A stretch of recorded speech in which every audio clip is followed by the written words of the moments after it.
Praise God, you gorgeous people on YouTube and on Facebook. Blessings to your family this morning. The first thing I want to do this morning is give offering up to God and tell Him I thank you this morning for allowing me to get up. While I slept in slumber, you took care of my lungs, my heart, my breathing was good last night while I slept. And Lord, I thank you. I don't need no big house. I don't need no big car. I don't need a whole bunch of money in the bank. I need my health and strength because if you give that to me, Lord, then I can go out and do the work that you want me to do.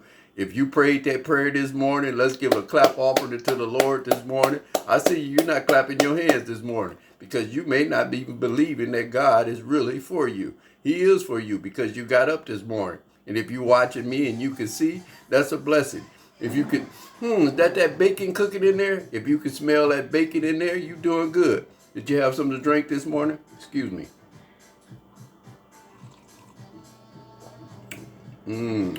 That's a little coffee without sugar.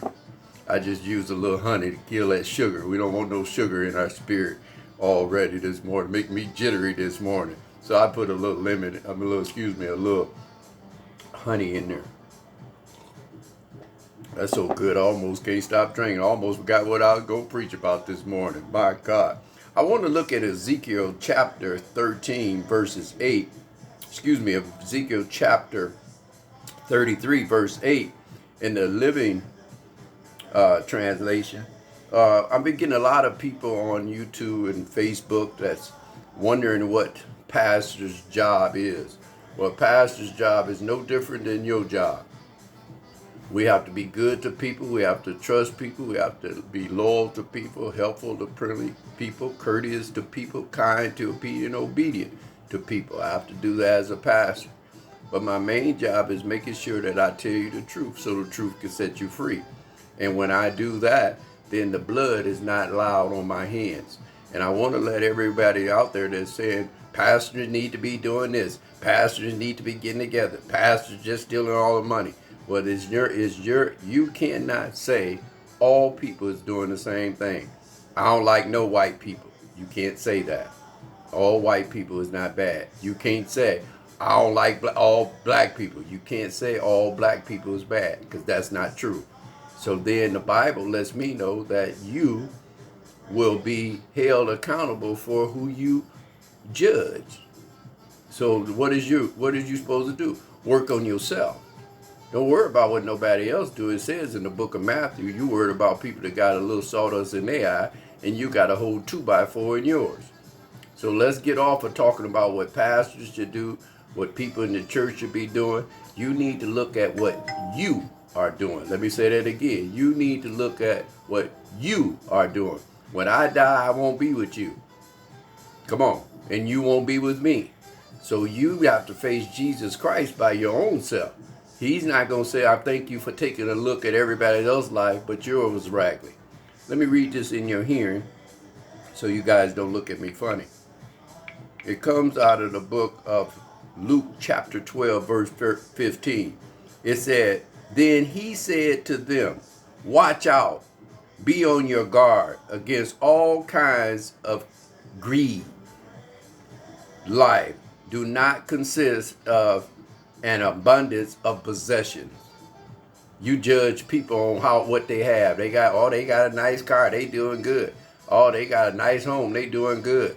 Oh, they carrying their Bible and got a nice home and a car. The Lord really, but that's not true. Because everybody have a false face in front of you. You don't know what nobody's going on by looking at them on the outside. You have to know them from the inside. Matter of fact, you have to have a bologna sandwich with mustard on it with them to know who they really are. So you can't judge people on how they look on the outside. You have to judge them on how they look on the inside. Ezekiel chapter 38, verse 8 in the Living Translation, it said, If I announce that some wicked people are sure to die, and you fail to tell them to change their ways, write that down. You fail to tell them their ways, then they will die. And their sins, here we go, write this down. and their sins, and I will hold you responsible for their death. So this is what I've been talking about. Parents, Christian people I'm talking about, they go to church every Sunday. Your attendance is 369 days a year. Did I say 369 days? Yeah, you at church extra. And that's your job as a Christian, to tell other non-believing people about God, Jesus Christ. And when you walk out of that church on Sunday and you throw that Bible in the back seat, you don't witness, you don't pray, you don't talk to your children about God, you don't minister to your husband, you don't minister to your wife, you don't have scriptures in the house, you don't do anything towards God through the week. But Sunday you dress up to go there for an hour and a half, and now you say you're a Christian. Well, I'm sorry. You could be going to hell faster than anybody, because it says in here, you must be telling people about their wrong. And I know you talk to people every day that's doing wrong, that you could in some kind of way, with love, try to find out how you could tell them about their wrong. So I'm done with people telling pastors what they should do, people telling Christian people what they should do, people telling unbelieving people what they should do, people telling people everything what they should do. But I say you need to be worried about what you do, if that makes sense. Well, just to give you a little quick word on this Warning Friday, there is a warning you that you are a Christian or you are a churchgoer. You need to be witness to people. It is not just the pastor's job to witness. It's up to all of us to grow God's building and his church, if that makes sense. We all are accounted for. So done with the people saying what you need to be doing. Make sure you know what you're doing. God bless you guys on this Warning Friday. If you want to get a hold of me or you need a church home, call me at 263-5857. That's 263-5857. Call me, let me know what you need. Also, it'll be this Sunday at 8:30 down at Perkins Restaurant here in South Bend. I'll be there for people that just moved in this town that's looking for a church home. Come and fellowship with us. Don't worry about your meal. If you come early, I'll pay for your plate. If you come late, I'll take something off of it, if that make any sense.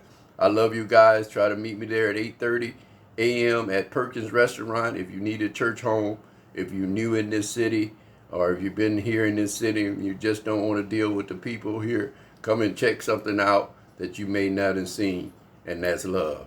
And One Lord, One Spirit outreach. I love you guys. You guys be blessed out there. Have an awesome Friday. Be careful.